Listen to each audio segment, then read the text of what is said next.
All right, welcome back. It started with a YouTube video and a leather working kit for Christmas. It's amazing, right? Now it's grown into a passion for the Western art trade of saddle making and leather working. Our great day photographer, Eric Budney, he paid a visit to the 20-year-old Noah Heft in his Plainville studio to watch him in action. Take a look.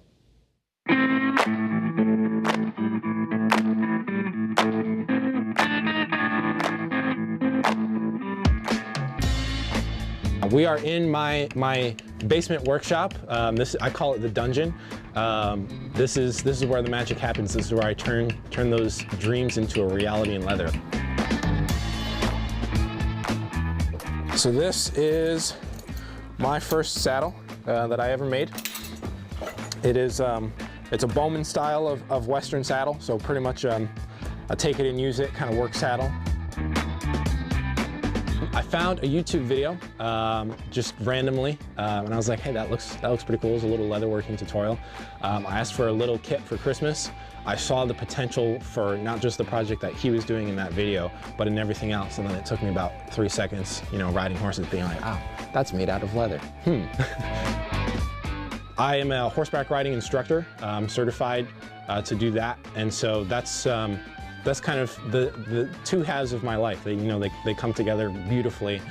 I say I started doing it as a business by accident. People was just like, hey, can you make me this? And I'll throw you a couple bucks for it. And then I realized, like, oh, I could actually make this a real thing. My name is Noah Heft. I'm a custom leather worker and saddle maker right here in the heart of Connecticut. Every piece of leather that goes onto a saddle goes on pretty wet. I'm working on a wade saddle here, and I'm going to trim all of this excess leather around this piece here, which is called the saddle horn. So a basic saddle with no decoration on it is going to take me about 40 hours. It takes about 2 full cowhides to make a saddle. On ranches and everything, the way they rope with their lasso is they'll obviously throw the rope, and then they'll wrap it around the horn. It's called dallying. So this has got to be really sturdy. This is a thick wood post one. This is called the ground seat here, which is then going to get covered up by the actual seat, which is what's going to look nice. I want everything to be precise. I don't ever roll out a piece of leather and just start making cuts, because again, it's expensive and it's an animal product. Something died for that. And so I want to treat it with respect and get the most use out of it that I can, and not waste anything. So I think that goes back to sustainability as well. This is an old farrier's rasp for horseshoeing. I use the old ones just because the new ones are too sharp. I like them a little bit more dull. I drew this right on the leather. And then I take a knife called a swivel knife, and I cut in all of the lines. And then this is all done while the leather's pretty wet. And then I take all the stamps and I go around and I bevel the lines so it looks like it's standing out. And I add in all the shading and all the backgrounding and then I come back in and do all the decorative cuts in here. It's a pretty involved process. This piece here probably took about an hour to tool.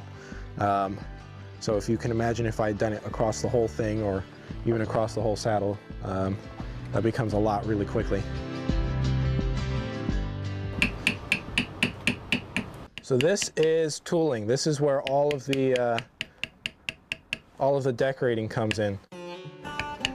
So I trace the actual line art for the pattern 5 or 6 times, depending on what it is. And I go back over everything with the stamp I'm using right now, which is called a beveler, and that makes all those cuts 3D and stand out from each other.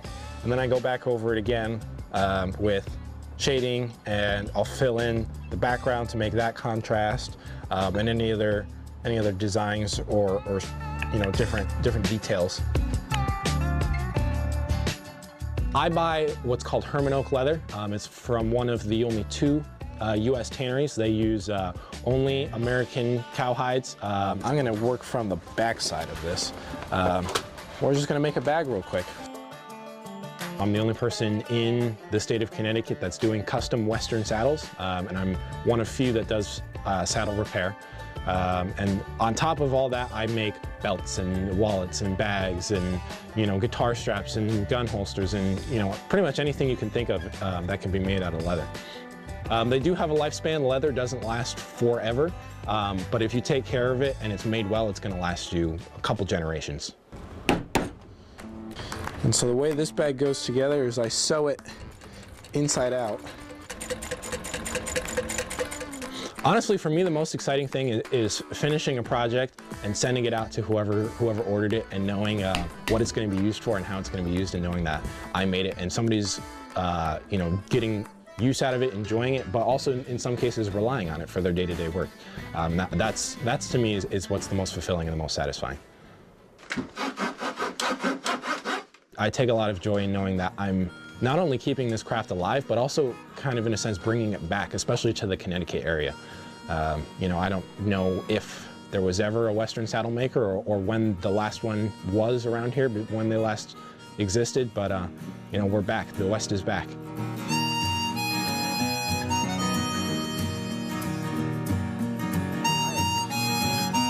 What an incredible artist. Noah told Eric, I can't believe he taught himself on YouTube.